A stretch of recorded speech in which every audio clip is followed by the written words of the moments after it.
Today, I'm going to tell you 3 progressively more horrifying stories that at the end of each of them, I'm going to show you the picture or pictures that are famously associated with that particular story. But before we get into today's stories, if you're a fan of the strange, dark, and mysterious delivered in story format, then you've come to the right channel, because that's all I do, and I upload 3, 4, even 5 times every week. If that's of interest to you, then please move into the top floor of a high-rise apartment building that does not have a working elevator, and then ask the like button to help you move. Also, please subscribe to this channel and turn on all notifications so you don't miss any of my weekly uploads.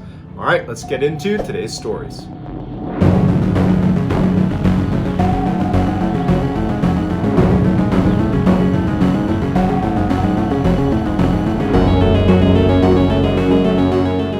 On March 20th, 1980, significant volcanic activity began to occur all over Mount St. Helens in Washington state. The north face of the mountain had begun to visibly shake, and then by March 27th, there was steam coming out of the craters and vents all over the north side of the mountain. That April, scientists began to notice that there was this massive bulge that was growing on the north side of this mountain that was about 1 mile in diameter, and every day it was growing about 6 feet farther and farther up the mountain, and it was basically this massive undercurrent of magma that was going towards the top of the mountain, getting ready to explode. Initially, there was some speculation that perhaps this magma bulge is not nearly as big of a deal as people are making it out to be, that really, at worst, it could be a small eruption and it would have no impact on the surrounding areas. But authorities became skittish and were worried that they could just be caught with their pants down if this turned into a full-blown volcanic eruption. So they began evacuating the area. And for the most part, everybody evacuated,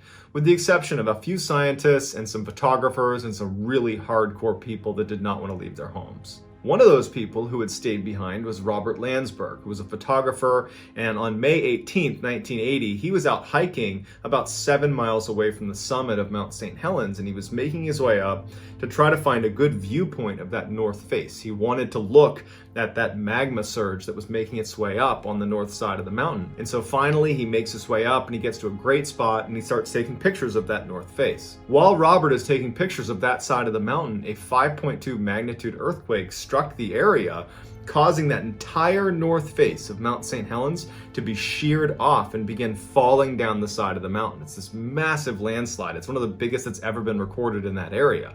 But what it really did is all of a sudden that entire magma surge that had been building up underneath on the north side, making its way up, suddenly is uncovered, and it causes this massive volcanic explosion shooting 15 miles straight up into the air. Along with this massive vertical blast, there was a simultaneous lateral blast basically pointed directly at Robert, and it sent these molten debris surging down the mountainside at 100 miles an hour or faster. Robert knew he had no hope of escaping this wall of magma and ash coming straight at him. So he decides, instead of trying to save myself, I'm going to take as many pictures as I can of this volcanic eruption, and then I'm going to try to protect the film. And so Robert took as many pictures as he could of this massive volcanic wall of death coming towards him until the very last second, when he puts his camera into his bag, he puts that into his backpack, and then he holds it against his chest and lays down on the ground using his body as the last protective measure to try to save this film for posterity. 17 days later, they find Robert Landsburg's body, and sure enough, he was able to protect his film by laying on top of it.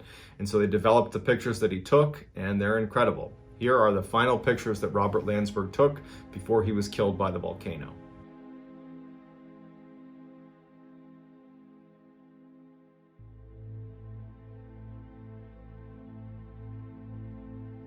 On September 21st, 2014, Darsh Patel, who was a 22-year-old college student, was out hiking in a New Jersey state park along with 5 of his college buddies. As they were about to head down a particular trail that they had actually gone to this park to go down, a man and woman come charging up the path towards them.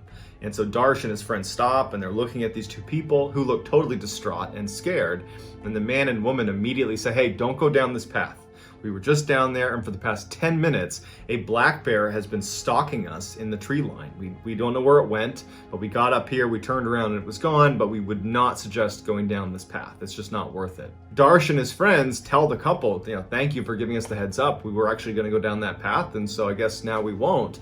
And so the couple, they quickly leave, and Darsh and his friends are sitting there thinking, well, now what do we do? Because this was the trail we were going to go down. This is why we're here. As they're standing there, they start talking about, well, maybe we just go down anyways. There's 6 of us. I highly doubt that a bear is going to come out of the woods and attack 6 people, especially a black bear that is not known to attack people. Why don't we just walk down a ways, and if we see the bear, then we just turn around and leave. And if we see the bear, might make some good pictures. Let's just go down there and see what happens. And they start walking. And sure enough, about 10 minutes into their trip down this trail, they see this massive bear parked right in the center of the trail, about 250 meters away from where they were.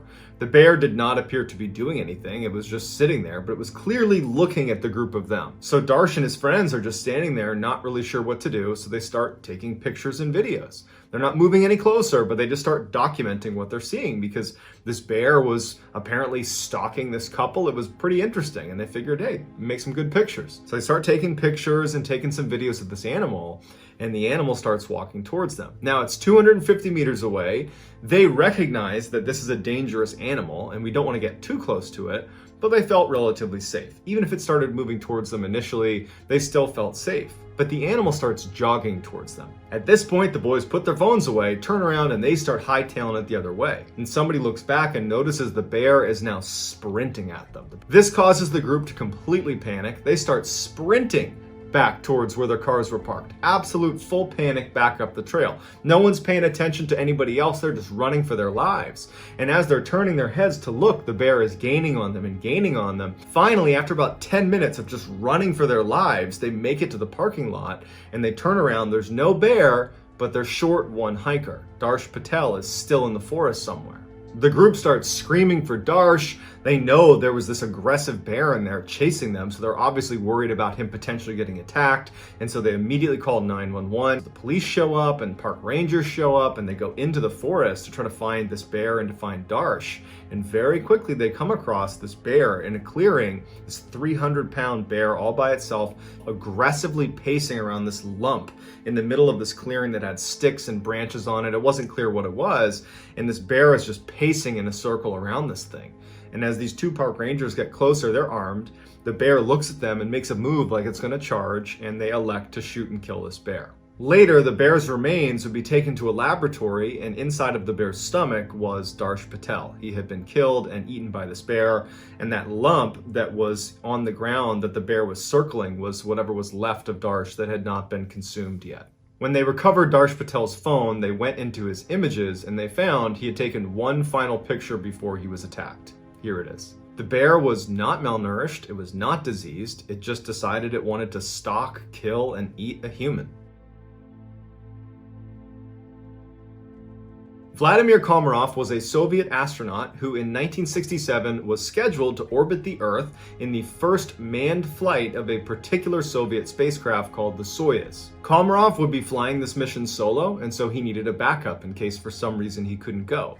And his backup was Yuri Gagarin, who was actually Komarov's best friend. This mission was very important to the Soviet Union, more from a political standpoint, but nonetheless, the pressure was on Komarov to successfully complete this mission. And so he, along with his backup, Yuri, had to train extra hard and make sure they did not screw this up. But it turns out the fail point for this mission was almost certainly not going to be Komarov or Gagarin if he ended up going instead of Komarov.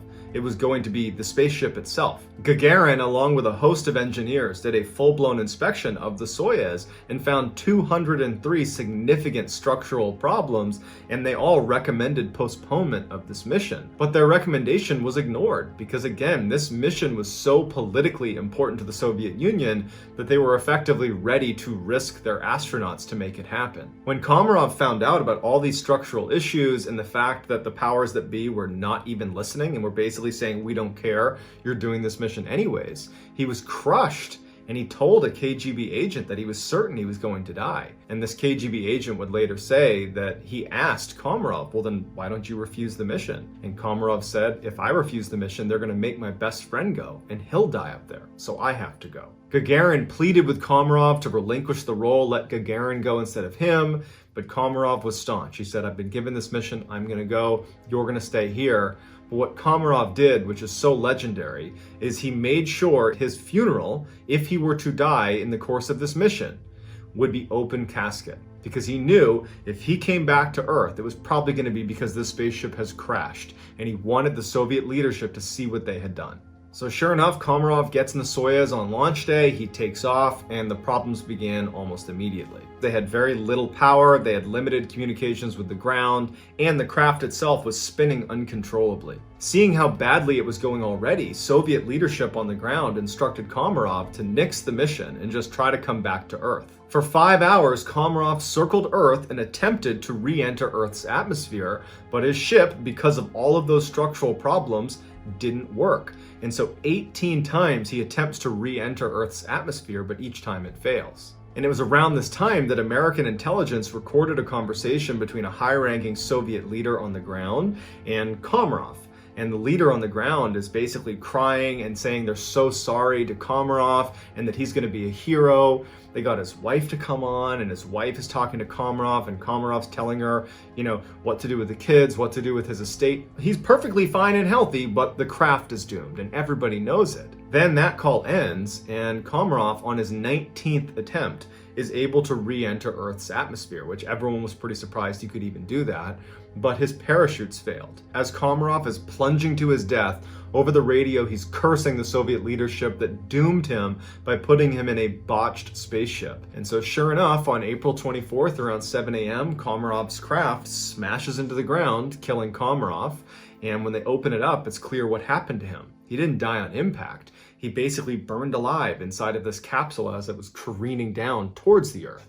And so all that's left of him is this charred pile. But because Komarov explicitly stated that they had to have an open casket funeral, specifically because he wanted the Soviet leadership to see what they had done to him, they had to hold an open casket funeral with just these charred remains. And here is the famous picture of Komarov's funeral, where the actual Soviet leaders that put him in that spaceship that was doomed, here they are viewing his open casket funeral. So that's going to do it, guys. Let me know in the comments what you thought of these 3 stories, and I will get back to all the early commenters. Plus, I will pin the best comment at the top of the comments section. If you enjoyed today's story and you haven't done this already, please sell your house and move into the top floor of a high-rise apartment building with a non-functional elevator, and then ask the like button to help you move in. Also, please subscribe to my channel and turn on all notifications so you don't miss any of my weekly uploads. If you want to get in touch with me, you can direct message me on Instagram or on Twitter. My username is the same for both platforms. It's JohnBallen416. I also have a ton of content on TikTok that you should definitely go check out. My username over there is MrBallen. If you have a story suggestion, please submit it to our subreddit, just called MrBallen. It's linked in the description below. I am on there every single day, and if I intentionally use one of your suggestions, I will absolutely credit you. So whether I see you on Instagram, Twitter, TikTok, Reddit, YouTube, some combination, just know that I'm incredibly thankful for your support, and until next time, that's gonna do it. See ya.